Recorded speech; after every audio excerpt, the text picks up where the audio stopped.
Dame i gospodo, draga braćo, generali, vojnici, puno je rečeno.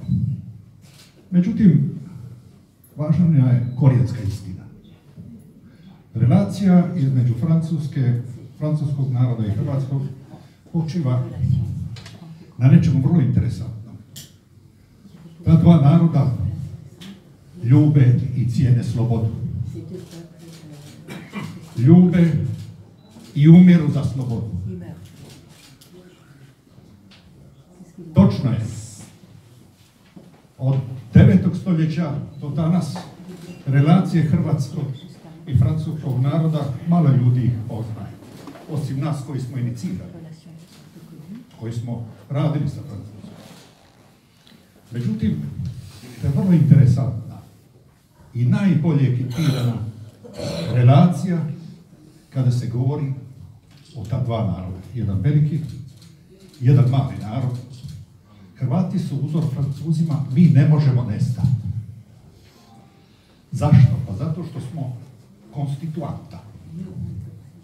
Mi smo sastavnica onoga dijela koje aktivno voli i pravdu, i slobodu, i svoju domovinu. Francuzi su isti. Tu nema dvojbe.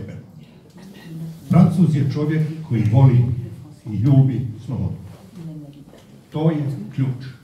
I danas francuski građani, vidjeli su ove manifestacije, ne udaljavaju se od ideala slobode, prava, života, rada, bratstva.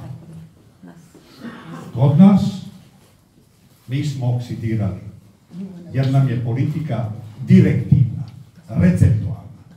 Ne sudjelujemo u kreiranju suvremene Hrvatske. Hrvatski narod je udaljen od političkih oscilacija i političke realnosti u Hrvatskoj. Točka. Neko miluje ili krivo, ali je tako. Drugo, onaj tko ne zna tko je, ne zna kuće. A to je, uvijek smo imali određeni broj ljudi koji je bio kvas jednog ideala i idealizma. Ja sam bio 71. određen sa još drugim prijateljima iz Slavonije. Postao sam politički emigrant. I ostao sam do povratka u domovinu.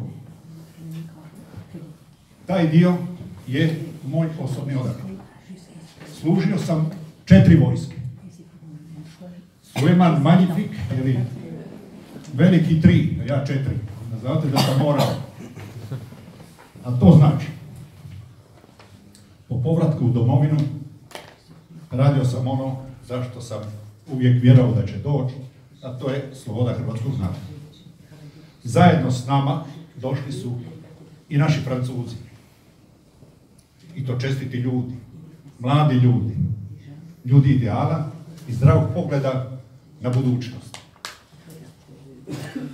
I mi smo moćni, taj mali hrvatski narod, na koncu 20. vijeka, usred nedefinirane Europe, ratuje za svoja prava, koje ni danas nismo u cjelini realizirali. To vama bilo ili krivo? Ni danas. Pozor. Zašto legija? Legija je dio republikanske kulture francuskog naroda. Legija je utočište. Ja sam imao azil. To je osobni odabir. Nema drugog objašnjenja. Ideal, bez ideala čovjek ne može. Bez vjere u nešto, on je otirač. Ali život sam po sebi je integralna borba. Nema joj kraja. Od prvog dana rođenja do smrti dobivamo jedan drugi poklon. A to je dio vječnosti. To je dio ovih mladih ljudi koji su poginuli na Vukovaru, Dubrovniku. To je dio onoga što mi svi nosimo u duši. To je dio i naših Hrvata u Bosni i Hercegovini. To je dio 3 miliona iseljene Hrvatske. I to je dio 483.000 iseljenih Hrvata i slobodne Hrvatske. Pa si vi postavite pitanje kako god hoćete. To je naša realnost. Ali smo tu. Kao i naši preci, kao i naši prijatelji. Volite slobodu. Nema većeg dara. Nema većeg dara. Vjera i sloboda su ključ egzistencije svake osobe, obitelji i svakog naroda. Živilo hrvatsko-francusko prijateljstvo. Merci, madame.